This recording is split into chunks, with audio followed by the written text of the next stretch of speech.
کچھ مفسرین نے لکھا اللہ نے مشورہ کیا تھا فرشتوں سے، وَإِذْ قَالَ رَبُّكَ لِلْمَلَائِكَةِ إِنِّي جَاعِلٌ فِي الْأَرْضِ خَلِيفَةً، لیکن کچھ مفسرین کہتے ہیں کہ اللہ کو ضرورت نہیں فرشتوں سے مشورہ کرنے کی۔ اللہ نے فرشتوں سے مشورہ نہیں کیا، بلکہ رب نے انہیں آگاہ فرمایا تھا کہ میں لگا ہوں زمین پہ اپنا نائب بنا، میں خلافت دینے لگا ہوں زمین پہ۔ اب یہ تو دینے والے کی مرضی ہے نا اس نے کس کو دینی ہے، یہ تو دینے والے کی مرضی ہے نا اس نے۔ تو کچھ لوگ کہتے ہیں کہ دینے والے سے زیادہ ہمیں پتہ ہے، تو فرشتوں کو بھی یہ اجتہادی خطا ہو گئی، کہنے لگے یا اللہ اسے نہ بنانا، یہ فساد کرے گا، یہ خون ریزیاں کرے گا۔ تو اللہ نے فرمایا جو میں جانتا ہوں وہ تم، اللہ اکبر۔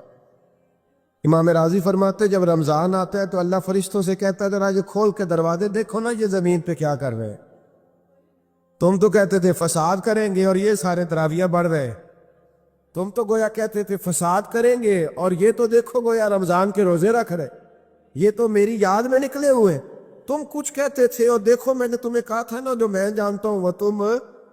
اللہ نے پھر حضرت آدم علیہ السلام کو تمام زمانے کے علوم عطا کیے، علم سکھا لیا، تو فرشتوں سے کہا تم بھی ان چیزوں کے نام بتاؤ، تو وہ بتا سکے نہیں۔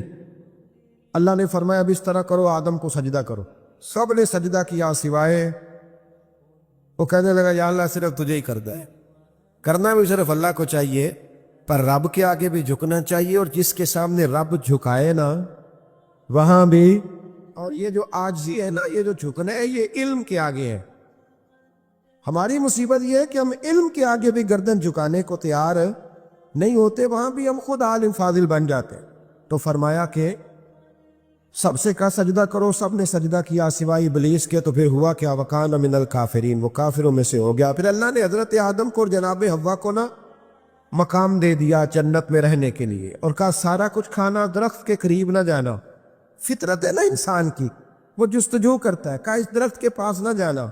تو حضرت حوا سلام اللہ علیہ کہتے ہیں دل میں خیال رہتا تھا کہ آخر ہے کیا درخت کے پاس۔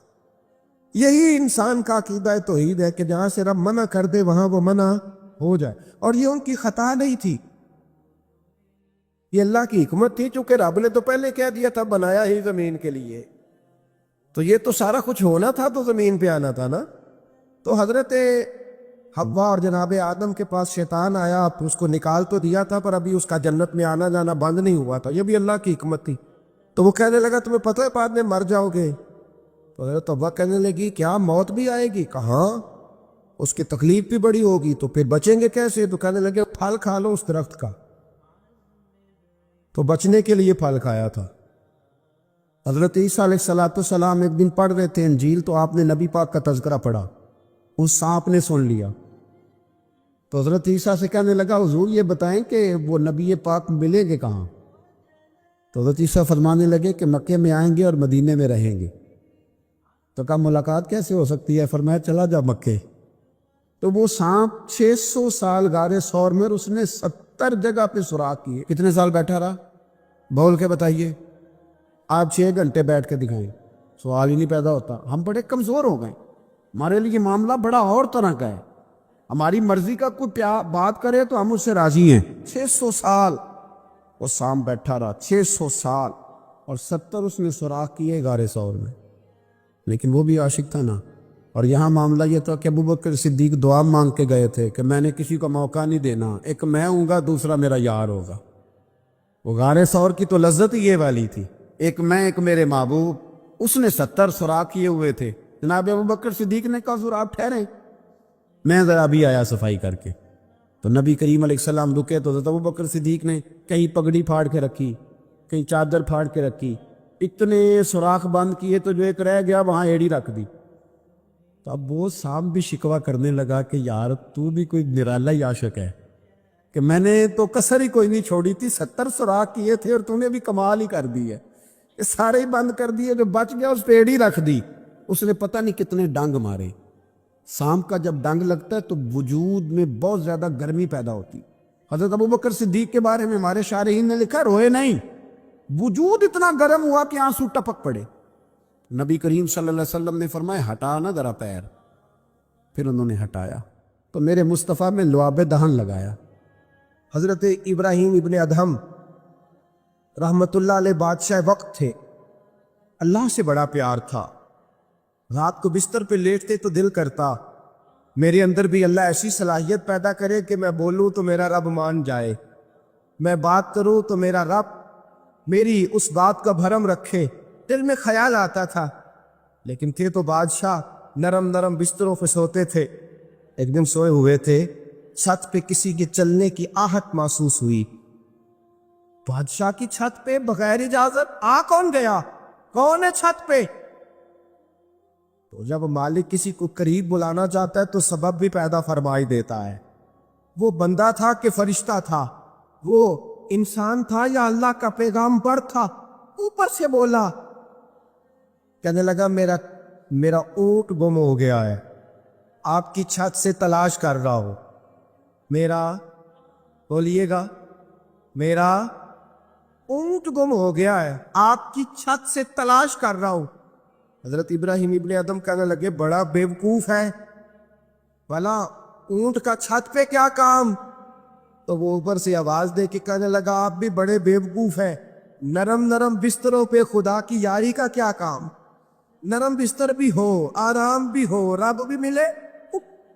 الذین یذکرون اللہ قیاما وقعودا وعلی جنوبہم، اٹھو، بستر چھوڑو، اس کی بارگاہ میں کبھی قیام کرو، کبھی سجدہ کرو، کبھی رو کے اسے مناؤ، کبھی ناز کر کے اسے مناؤ، کبھی اس کے یار پر درود پڑھ کے مناؤ، کبھی قرآن کی تلاوت کر کے مناؤ، کبھی ذکر حسین کر کے مناؤ، کبھی یاد صدیق کر کے مناؤ، کبھی سیدہ فاطمہ کا نام لے کے اسے راضی کرو، کبھی حضرت عائشہ کے تذکرے کر کے اسے راضی کرو، پھر بستر پہ کیوں لیٹے ہوئے؟ حضرت ابراہیم بن ادم فرماتے دل پہ چوٹ کر گئی بات، اٹھا، بادشاہی چھوڑ دی، جنگل میں نکل گیا، اس کی یاد میں لگ گیا، چھوڑ دیا سارا کچھ۔ ایک دن دریا کنارے بیٹھے، سوئی دھاگے کے ساتھ اپنی قمیض سی رہے، پرانے دور کا وزیر گزرا، اسے بڑا ترس آیا، آگے کہنے لگا بادشاہ کیا آپ نے کھپایا؟ دیکھو نا کتنی آپ کی سلطنت تھی، کیسے عیش و عشرت تھے، ایک اشارہ کرتے تھے تو سارا ملک اکٹھا ہو جاتا تھا، اب آپ کو کپڑے سی کے دینے والا بھی کوئی نہیں رہا، اپنے ہاتھ سے آپ کپڑے سی رہے ہیں، یہ کیا آپ نے اپنا حال کر لیا ہے؟ جے تو وکیا عشق بازار بھی نہیں، جے تو چڑھیا اتے بار بھی نہیں، ایڈا سستا سودا پیار بھی نہیں، ایٹا سوکھا لبدا یار بھی نہیں، کئی جنگل گانے پیندے نے، کئی دوزخ لگنے پیندے نے، جو اس ملوں بھی مل جاوے، ایدو سستا ہور وپار بھی نہیں، اور سمجھ نہیں آندی لوکاں نوں اوکا دے نال شہید کرے، ٹکھی یار دے ہاتھ تلوار بھی نہیں، پر او دا خالی جاندا وار بھی نہیں۔ مانے لگے وہ کیسی بادشاہت تھی، اور یہ آپ کو کپڑے سی کے دینے والا بھی کوئی نہیں۔ اللہ کے بندے زیادہ باتیں نہیں کرتے، کام زیادہ کرتے ہیں، وہ پاسوں میں نہیں الجھتے، وہ عمل کی دنیا میں آگے نکلتے ہیں، بول بول کے اپنا آپ ظاہر نہیں کراتے، وہ اپنے کردار سے اپنا آپ ظاہر کراتے ہیں۔ سوئی کے ساتھ کپڑے سی رہے تھے، سوئی دریا میں پھینک دی، بولے کچھ نہیں، اس نے کہا کہ وہ بادشاہت کتنی اچھی، جواب کچھ نہیں دیا، سوئی پھینک دی۔ اب دیکھا وزیر کی طرف نگاہ اٹھا کے، اب دوبارہ کہنے لگے مچھلیوں میری سوئی تو واپس کرو، مچھلیوں میری سوئی تو واپس کرو۔ ہر مچھلی اپنے منہ میں سونے کی سوئی لے کے برآمد ہو گئی، فرمانے لگے سونا تو چھوڑ آیا ہوں، مجھے میرے والی چاہیے، اس کو تو چھوڑ آیا ہوں، پھر مجھے وہی لا کے دکھاتی ہو، چھوڑ آیا ہوں میں، مجھے سونے کی ہاتھ میرے والی سوئی لاؤ۔ ایک مچھلی سوئی لے کے آئی، حضرت ابراہیم بن ادہم سوئی پکڑی، پھر سے کپڑے سینے لگے، ایک جملہ جواب میں، اس وزیر کی اتنی لمبی چوڑی تقریر اور ایک جملہ جواب میں، یوں نگاہ اٹھائی، فرمانے لگے وہ حکومت اچھی تھی یا یہ حکومت اچھی ہے؟ وہ حکومت اچھی تھی یا یہ حکومت اچھی ہے؟ پتہ اس کا اثر کیا ہوتا ہے؟ کردار دکھانے کا، کردار دکھانے کا، خدا کی محبت دکھانے کا۔ حضرت ابراہیم بن ادم فرمانے لگے اس وقت تو دنیا میری ڈر کے بعد مانتی تھی، اب اللہ سے پیار کیا ہے تو اللہ نے ساری مخلوق کے دلوں میں میری محبت پیدا فرما دی۔ اب لوگ مجھ سے محبت کرتے ہیں اس لیے کہ میں نے اللہ سے پیار کیا ہے، اس نے سارے میرے فرما بردار بنا دیے ہیں۔ پتہ اس کا اثر کیا ہوتا ہے؟ وزیر نے کیا کیا، گھوڑے سے اترا اور ساتھ جو نوکر تھا اس کو کہنے لگا یہ گھوڑا واپس محل میں لے جاؤ، مجھے بھی وہ والی بادشاہی نہیں چاہیے، یہ والی بادشاہی چاہیے، میں بھی یہ والی بات۔ میرے عزیز، تو کہاں کھویا پھرتا ہے؟ تو کہاں الجھا پھرتا ہے؟ تو نے جہاں محبتیں لڑا رکھی ہیں یہ عارضی ہیں، تو نے جہاں محبتیں بسا رکھی ہیں یہ فانی ہے، تو نے جہاں دل لگا رکھا ہے یہ ساری چیزیں تیرے لیے نقصان کا باعث ہے۔ محبت کر اپنے خدا سے، پیار کر اپنے مولا سے، جس کی محبت تجھے باقی سب کی محبتوں سے بے نیاز کر دے گی۔ ایک نبی اکرم صلی اللہ تعالیٰ علیہ وسلم نے فرمایا، مسند امام احمد بن حنبل کی حدیث ہے، میرے حبیب نے فرمایا دنیا کو راضی کرنے کے پیچھے نہ دوڑ، کس کس کو راضی کرے گا، کس کس کی چوکھٹ پہ جبین نیاز جھکائے گا، کس کس کی کاسا لیسی کرے گا، کس کس کو راضی کرے گا، کس کس کے ہاں جا کے تو اپنے محبت کا اظہار کرے گا۔ حضور فرماتے ہیں تو ایک رب کو راضی کر، سب جگہ نہ جھک، ایک کے آگے جھک، تو ایک خدا کو راضی کر، اللہ ساری مخلوق کو تیرے دروازے پہ جھکا دے گا۔ تو ایک سے پیار کر، ایک مالک کے ساتھ دل لگا۔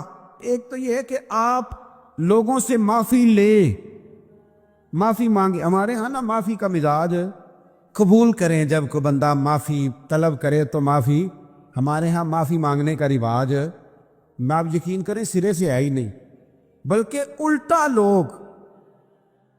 لوگ چڑھائی کر جاتے ہیں، کہتے ہیں اوہو تم نے معافی مانگ لی ہے تو معاملے ختم ہو گئے۔ اور جو آدمی، میں بڑے زمانے سے کہہ رہا ہوں کہ میرے ملک میں ایک رواج بنتا جا رہا ہے، جس کی زبان جتنی زیادہ سخت ہوتی ہے اس کا عروج اتنا زیادہ ہوتا ہے، جو تھوڑا سا شرافت کا مظاہرہ کرے لوگ اسے بزدل سمجھ لیتے ہیں۔ عزیز بھائیوں، اپنی زندگی میں معافی مانگنے کا مزاج بنائیں۔ آپ طلب کریں کہ یار مجھ سے غلطی ہو گئی، میں انسان ہوں۔ آپ یقین کریں ڈھیر سارے لوگ ہیں جن کے ذمے ڈھیروں معافیاں ہیں، لیکن ان کا مزاج نہیں، ان کی طبیعت نہیں، ان کا تکبر آڑے آ گیا ہے۔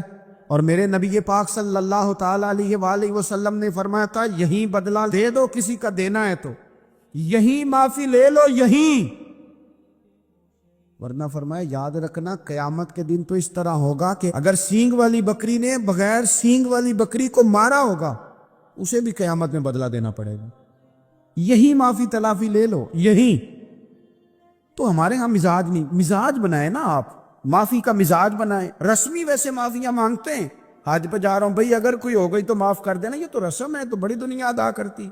آپ کو پتہ ہے کہاں آپ کو معافی لینی ہے، تو جہاں جہاں اس طرح کے معاملات ہیں وہاں آپ کلیئر کریں۔ صحیح بخاری میں حدیث ہے، حضرت ابو ذر غفاری سے جب کسی نے کہا کہ آپ نے اسی طرح کے کپڑے خود پہنے ہیں جس طرح کہ آپ کے غلام نے پہنے، یہ کیا معاملہ ہے؟ تو فرمانے لگے، اعلانیہ خود بتانے لگے، فرمانے لگے مجھ سے ایک دفعہ غلطی ہو گئی تھی، میں نے ایک غلام کو جھڑک دیا تھا، تو نبی پاک نے مجھے تنبیہ فرمائی، تو میں نے اس غلام سے معافی بھی مانگی، اور اس دن سے لے کر آج تک میں جس طرح کا خود لباس پہنتا ہوں اسی طرح کا اپنے غلام کو پہناتا۔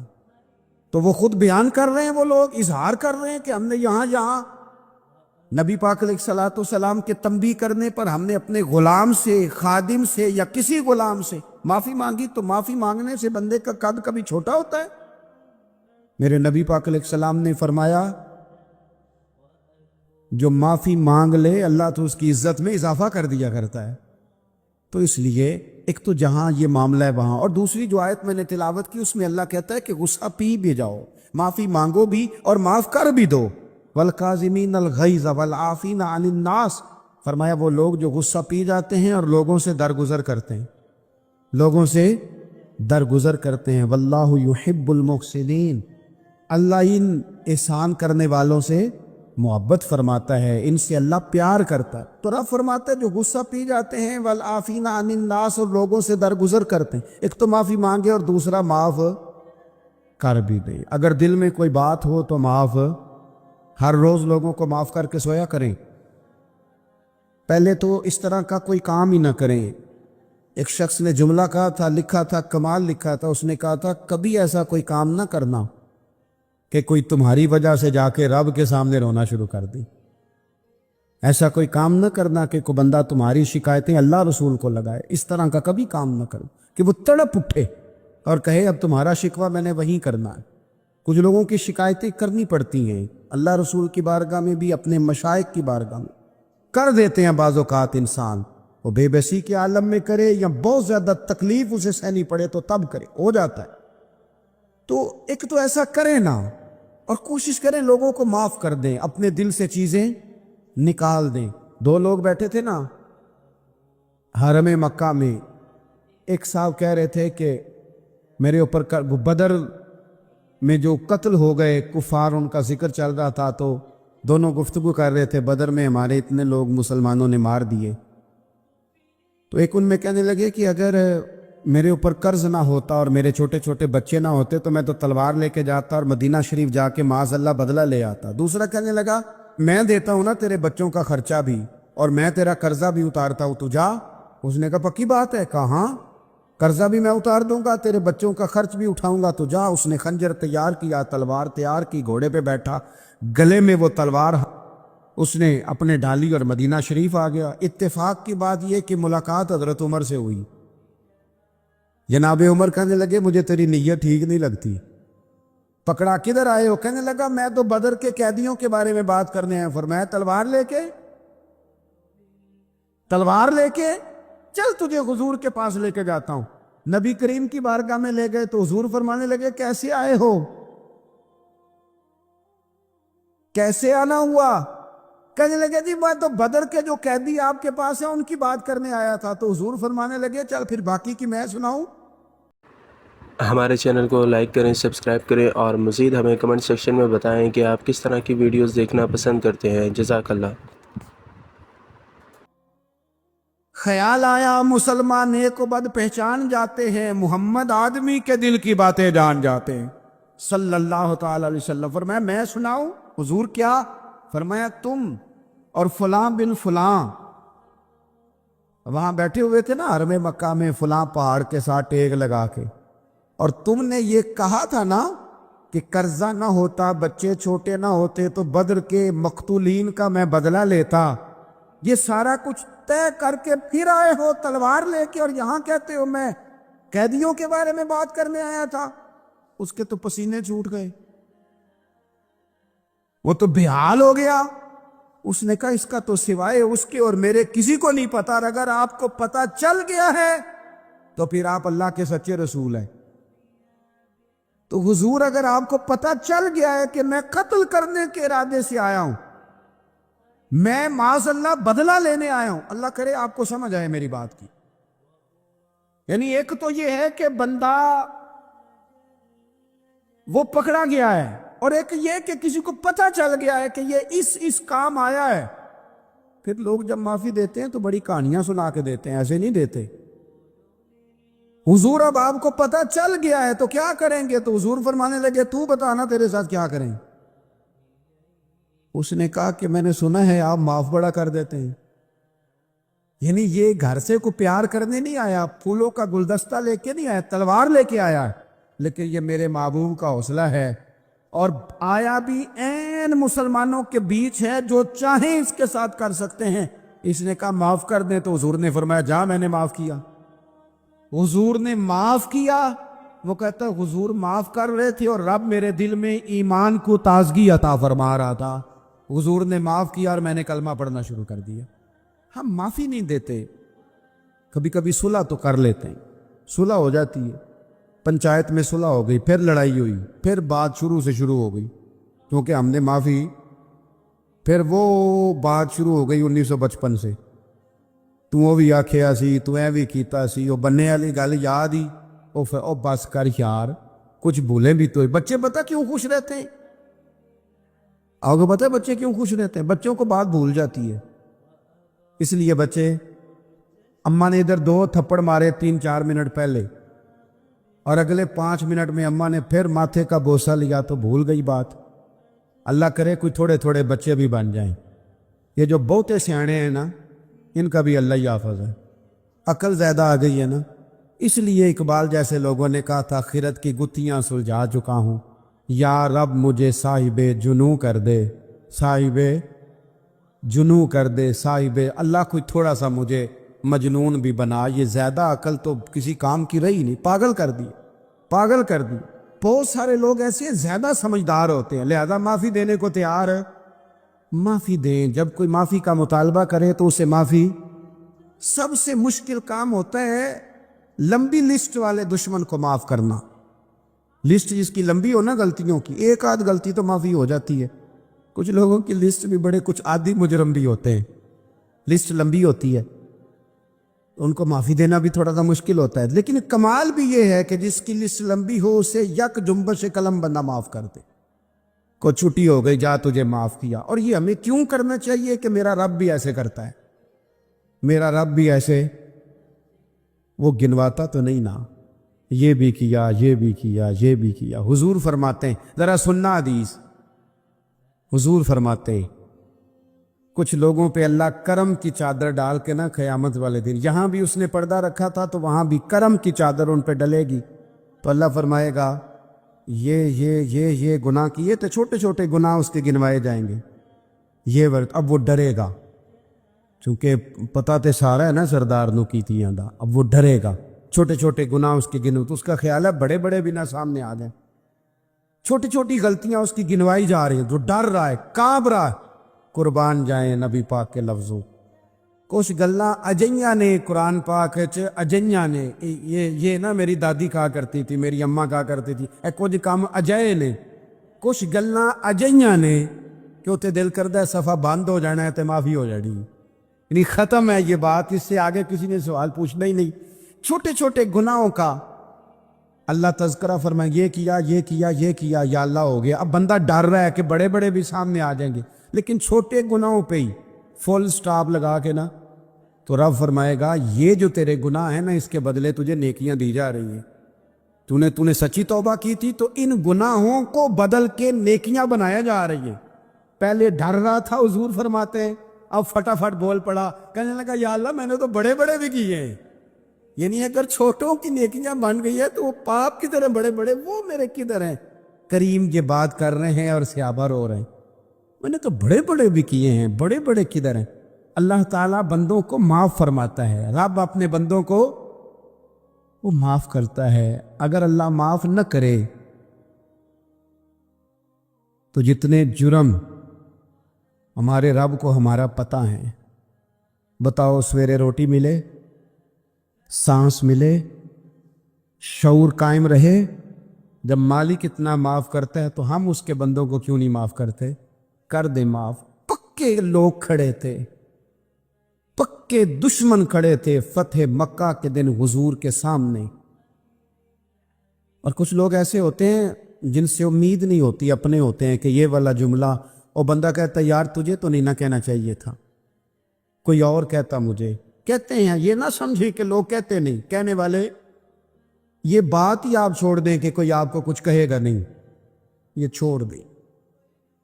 مخلوق تو اس طرح کی بات ڈھونڈ کے لاتی ہے کہ انسان پریشان ہو جاتا ہے کہ یار میں یہ کر سکتا تھا، میں نے کیا نہیں، اور جو میں نے کیا نہیں وہ تو نے میرے کھاتے ڈال دیا ہے۔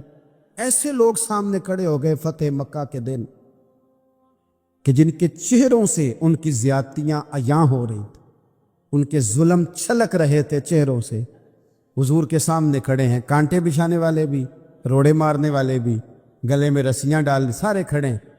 حضور نے فرمایا بتاؤ تمہارے ساتھ کیا سلوک کروں؟ انہوں نے کہا آپ کریم ہیں، میرے نبی کریم سید عالم صلی اللہ تعالی علیہ وسلم نے رشتوں کو جو وقار دیا، امام غزالی رحمۃ اللہ تعالی علیہ نے لکھا ہے مکاشفۃ القلوب میں، فرماتے ہیں کچھ لوگ قیامت کے قریب آئیں گے جن کے نبی پاک صلی اللہ علیہ وسلم نے نشاندہی کی ہے، ان کے پاس کوئی شخص نہ بیٹھے ورنہ اس کا دل کالا ہو جائے گا۔ کہا حضور وہ کون سے؟ تو فرمانے لگے نبی پاک نے کچھ لوگ بتائے ہیں، ان کے پاس نہیں بیٹھنا۔ کون سے؟ مصطفیٰ کریم نے فرمایا یحبون الدنیا وینسون الآخرہ، جو دنیا کو سے پیار کرنے لگے اور آخرت کو بھول جائیں۔ امام صاحب فرماتے ہیں ان سے دور رہنا، دل کالا ہو جائے گا۔ یحبون المال وینسون الحساب، وہ جو نبی پاک نے فرمایا نا کچھ لوگ آئیں گے جو مال سے تو پیار کریں گے پر اس کے حساب کو بھول جائیں گے، ان سے بچنا. فرمایا یحبون القصور وینسون المقبرہ، جو مکانوں سے تو پیار کریں گے پر اپنی قبروں کو بھول جائیں گے. اور فرمایا ان لوگوں سے بھی بچ کے رہنا، ان سے بھی پرہیز کرنا کہ جو لوگ یحبون الخلق وینسون الخالق، جو لوگ مخلوق سے تو پیار کریں گے، بندوں سے بڑا پیار کریں گے، لیکن اپنے رب کو بھول جائیں گے، ان لوگوں سے بھی بچیں. ایسے لوگوں سے نبی پاک صلی اللہ علیہ وسلم نے نشاندہی کی، ان سے بچیں. تعلقات میں خلوص ہوتا ہے. جب کوئی آپ کی غربت سے پیار کرتا ہے تو وہ آپ کا اصل دوست ہوتا ہے. جب وہ آپ کی تنہائیوں سے، آزمائشوں سے پیار کرتا ہے تو اس کا آپ کے ساتھ رشتہ خالص ہوتا ہے. جو آدمی دولت کو دیکھ کر پیار کرے اور دولت کو دیکھ کر آپ کے ساتھ وابستگی کا اظہار کرے تو اس شخص کا پیار سیدھا سیدھا میرے رسول پاک سید عالم صلی اللہ علیہ وسلم نے ہمیں استغنا کا حکم دیا ہے، بے نیازی کا. یہ دنیا داری میں الجھنا، دنیا کے بن کے جینا، دنیا کے ہو کے رہنا. آپ یقین کریں سارے رشتے، میں نے سعودی عرب میں پیر دیکھے، پیر مریدوں کی لسٹیں لے کے جاتے،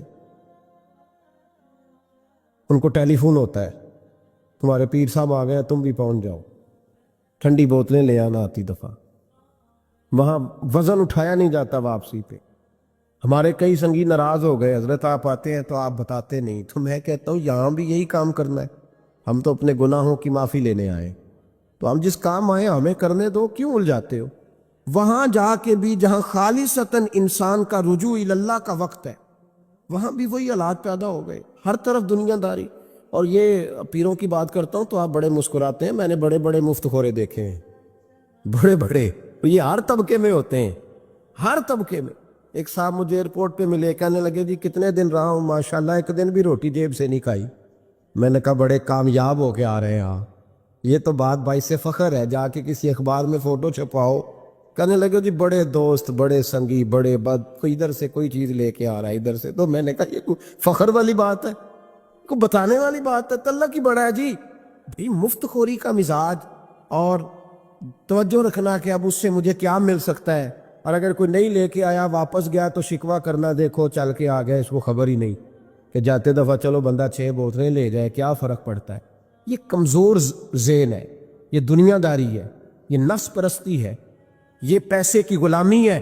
میرے نبی پاک صلی اللہ علیہ وسلم نے فرمایا جو رب کے بندے ہوں گے ان کے قیامت کے دن چہرے چمک رہے ہوں گے. تو یا رسول اللہ صلی اللہ علیہ وسلم اس کے علاوہ بھی کچھ بندے ہیں؟ فرمایا لعن عبد الدنیا وعبد الدرہم. فرمایا کچھ دنیا کے بندے ہیں، کچھ درہم کے بندے ہیں. ترجمہ یوں کر لو کچھ ڈالروں کے بندے ہیں. یہ حدیث مشکات میں موجود ہے. ڈالر کے، ریال کے، لاکھ کے، کروڑ کے بندے. حضور وہ کون ہے؟ فرمایا لعن عبد الدنیا وعبد الدرہم. جو دنیا کا اور دولت کا بندہ بنے وہ لعنتی ہے، ملعون ہے. یہ خدا کا بندہ رہا ہی نہیں، یہ پیسوں کا بندہ بن گیا ہے، دولت کا بندہ بن گیا ہے. اس کا معیار بدل گیا ہے. حضرت سالم بن عبداللہ بن عمر، حضرت عمر فاروق کے پوتے تھے، کعبے کا طواف کر رہے تھے. طواف مکمل ہوا، 8واں استلام کر کے مقام ابراہیم کے پاس نماز پڑھنے لگے تو خلیفہ وقت کا آ گیا، گورنر. السلام علیکم کے بعد اس نے فوراً بات چھیڑی، کہنے لگا حضور کوئی حکم ہو تو بتائیے گا. تو آپ کہنے لگے تو بڑا ہی بیوقوف ہے یار، تجھے کس نے گورنر بنایا؟ بڑا تو بیوقوف ہے، تجھے تو سلیقہ ہی نہیں بات کرنے کا. حضور کیا ہوا؟ فرمانے لگے خدا کے گھر میں آ کے اور کعبے کے سامنے کھڑے ہو کے میں بندوں سے سوال کروں، یہاں آ کے بھی بندوں سے مانگوں، تو بڑا ہی بیوقوف ہے. سامنے اس کا گھر ہے، سامنے اس کا گھر ہے بیت اللہ اور حجر اسود اور مقام ابراہیم اور مقام ملتزم، اور یہاں بھی میں بندوں سے مانگوں. کہتا ہے مجھے بھی کبھی کسی نے ڈانٹا نہیں تھا، میرے بھی پیروں تک پسینہ نکل گیا. تو میں مسجد الحرام سے باہر نکل کے، یوں سمجھ لیں کہ جب لوگ باب عبدالعزیز سے یا باب فہد سے باہر آ جاتے، کہتے ہیں باہر نکل کے نا میں کھڑا ہو گیا. میں نے کہا چلو فارغ ہو کے آتے ہیں تو بات کرتا ہوں. حضرت فارغ ہو کے آئے تو میں نے کہا حضور اب تو بیت اللہ صاحب نے نہیں، اب بھی کوئی سوال کرے. تو فرمانے لگے اچھا ضروری ہے؟ کہا حضور ضروری ہے. تو فرمانے لگے چل پہلے بتا تجھ سے دین مانگوں کہ دنیا مانگوں، بول. تو کہنے لگا حضور میرے پاس تو دنیا ہی ہے، دین تو آپ کے پاس ہے. جب یہ جواب دیا تو حضرت سالم چلنے لگے اور چلتے چلتے فرمانے لگے جا اپنا کام کر، دنیا تو میں نے اس سے کبھی نہیں مانگی جس نے دنیا بنائی ہے، میں نے اس سے نہیں کبھی مانگی، تو کیا حیثیت رکھتا ہے؟ میں نے تو اس سے بھی جب بھی مانگا ہے یا اس کا قرب مانگا ہے یا اس کے رسول کی غلامی مانگی ہے، تو اس سے نہیں مانگتا جس نے بنائی ہے، تو کیا دے سکتا ہے؟ تیری کیا حیثیت ہے؟ تو بھائی ان لوگوں نے قریب پھٹکنے نہیں دیا، ان کے قریب یہ چیز آئی نہیں، بے نیاز لوگ تھے، توجہ ہی نہیں تھی۔ حضرت محبوب سبحانی غوث اعظم شیخ عبد القادر جیلانی رضی اللہ تعالیٰ عنہ، آپ ایک کاروبار بھی کرتے تھے، تو آپ کا کچھ مال آ رہا تھا جہاز کے ذریعے، ایک بندے نے خبر دی کان میں، حضور جہاز ڈوب گیا، فرمانے لگے الحمدللہ الحمدللہ۔ ڈوب گیا جناب، یہاں جہاز ڈوب جائے تو بندہ بھی ڈوب جاتا ہے۔ کہتے ہیں صاحب انتقال کر گئے، 10 لاکھ کا نقصان ہو گیا تھا، مال ڈوب گیا پورا جہاز ہی، فرمایا الحمدللہ، اور تم نے جلدی کی خبر دینے میں سبق پڑھا رہا تھا، کیوں مجھے دخل اندازی دی تم نے میرے کام میں، کیوں دخل اندازی کی؟ سب الحمدللہ۔ تھوڑی دیر کے بعد اس نے پھر کان میں کہا حضور وہ غلط خبر تھی، جہاز بچ گیا، فرمانے لگے الحمدللہ۔ پھر شاگردوں سے کہنے لگے میرا چہرہ دیکھ رہے تھے پہلی خبر کے بعد بھی، اس خبر کے بعد بھی؟ کہا حضور دیکھ رہے تھے۔ فرمایا کوئی تبدیلی تو نہیں آئی؟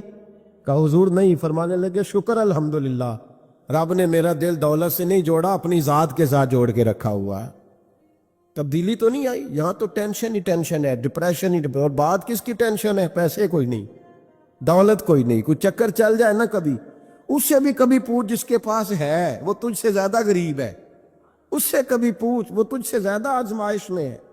غریب شہر تو فاقوں سے مر گیا، لیکن امیر شہر نے ہیرے سے خودکشی کر لی، اس کو بھی تو پوچھ اس کا کیا حال ہے۔ دانش مندان دا کم نہیں، دل دنیا نہ لانا، اس ووٹی کئی خامد کیتے تے جو کیتا سو کھانا۔ یہ تو کام ہے اس کا، بڑے آئے بڑے چلے گئے، بڑے آئے بڑے نکل گئے، توجہ ہی نہیں، مزاج ہی نہیں۔ حضرت مولا علی شیر خدا، علی المرتضیٰ، امام الاولیاء، صاحب صدق و صفا، داماد مصطفیٰ صلی اللہ علیہ وسلم، اسد اللہ، حضرت علی شیر خدا رضی اللہ تعالیٰ عنہ کوفے کے چوک میں کھڑے تھے، تو کہہ رہے تھے یار میرے نا طامت پرانی ہو گئی ہے، یہ میں نے زرہ بیچنی ہے، کوئی بندہ مجھ سے خرید لو تاکہ میں نئی طامت لے لوں۔ تو ایک بندہ کان میں کہنے لگا حضور طامت کے پیسے بھی نہیں؟ فرمانے لگے پیسوں کو چھوڑ، علی کا سینہ دیکھ، اللہ نے ایمان کی دولت سے بھرا ہوا ہے۔ پیسے اہمیت نہیں رکھتے، ان کی وہ اہمیت نہیں جو دنیا نے بنا لی۔ فرمایا ضرورت نہیں تھی، اب ذرا احساس ہوا ہے کہ زیادہ ہی پھٹ گیا ہے، پردہ نہیں صحیح طرح پورا کرتا، تو میں نے کہا چلو زرہ بیچ کے نیا لے لے۔ ضرورت نہیں، مزاج نہیں، طبیعت نہیں، انہوں نے ماحول نہیں بنایا۔ ہمارے تو حد ہو گئی، اتنا بری حالت ہے کہ ناقابل برداشت۔